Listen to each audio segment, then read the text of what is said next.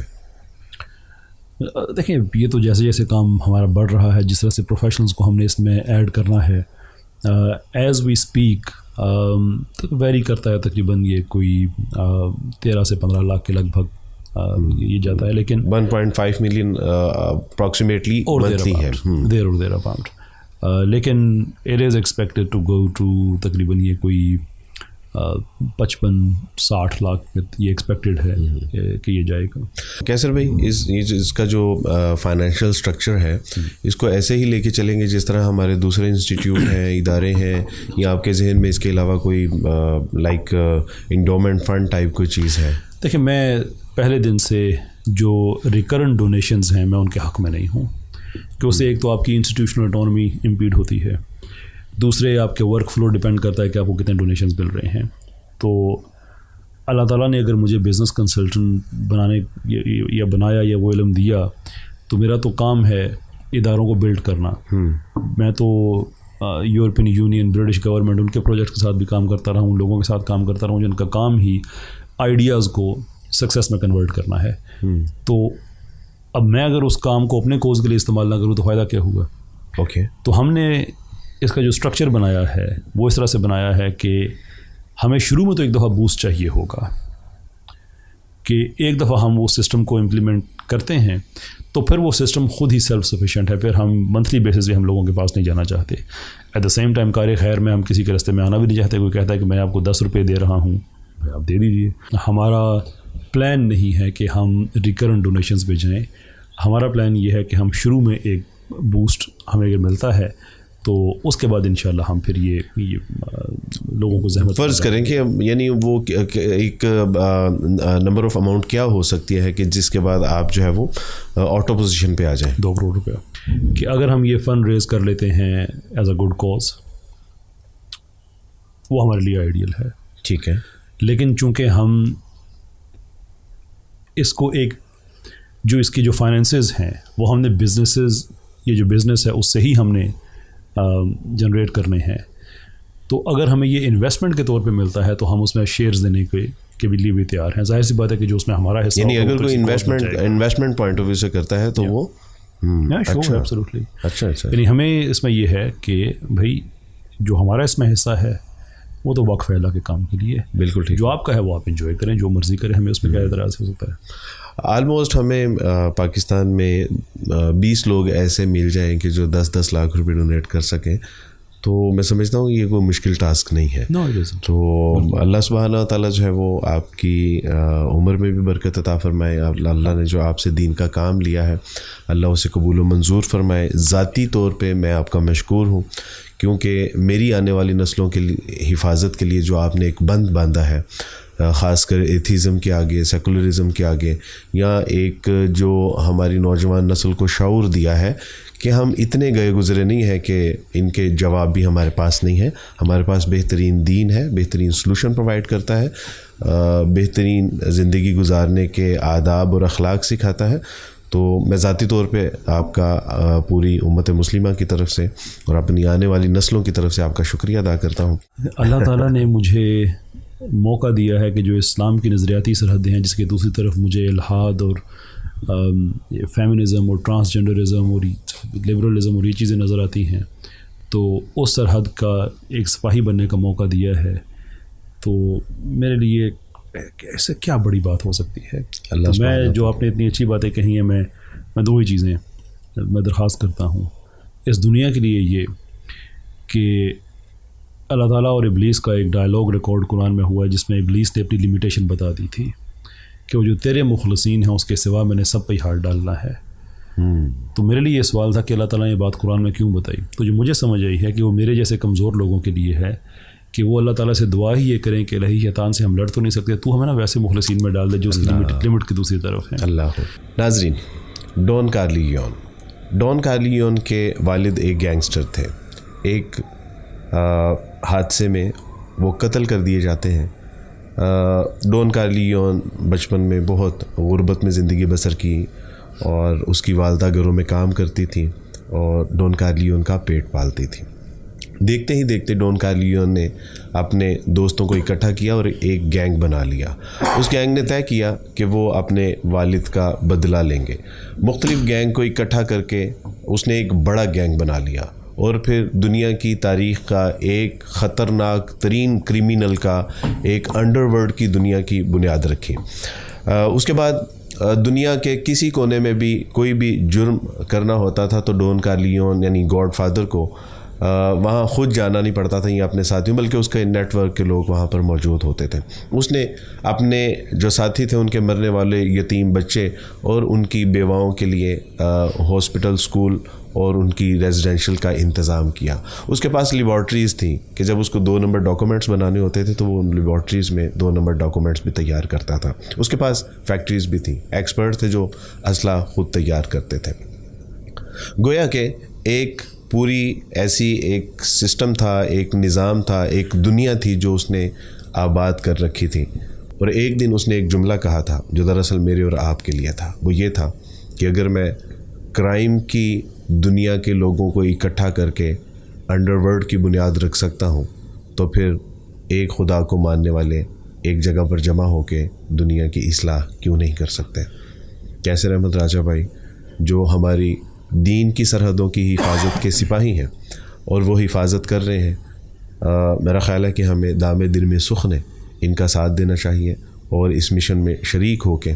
میں الحمدللہ as you know کہ ہماری آرگنائزیشن ہے نیو مسلم کے حوالے سے ایک نیو مسلم کمپلیکس کھڑا ہے، لیکن میں نے کبھی اپیل نہیں کی. لیکن آئی ریکویسٹ کہ اس کاز میں یعنی نیو مسلم کے لیے نیو مسلم کمپلیکس نہیں بنے گا، ہم سڑکوں پہ بھی رہ لیں گے، دیر از نو پرابلم. لیکن اگر عقائد، نظریات، افکار اگر یہ محفوظ نہ رہے تو ہماری آنے والی نسلیں تباہ و برباد ہو جائیں گی. میں آپ تمام لوگوں سے اپیل کرتا ہوں کہ آپ اگر ٹیچر ہیں، آپ وکیل ہیں، آپ ایڈیٹر ہیں، آپ ویڈیوگرافر ہیں، آپ آڈیوگرافرز ہیں، آپ زندگی کے کسی شعبے سے تعلق رکھتے ہیں، so please join the revivalists and supporters. بارک اللہ فیکم. اپنا اور اپنے گرد و نواح میں سب کا خیال رکھیے گا. السلام علیکم ورحمۃ اللہ وبرکاتہ.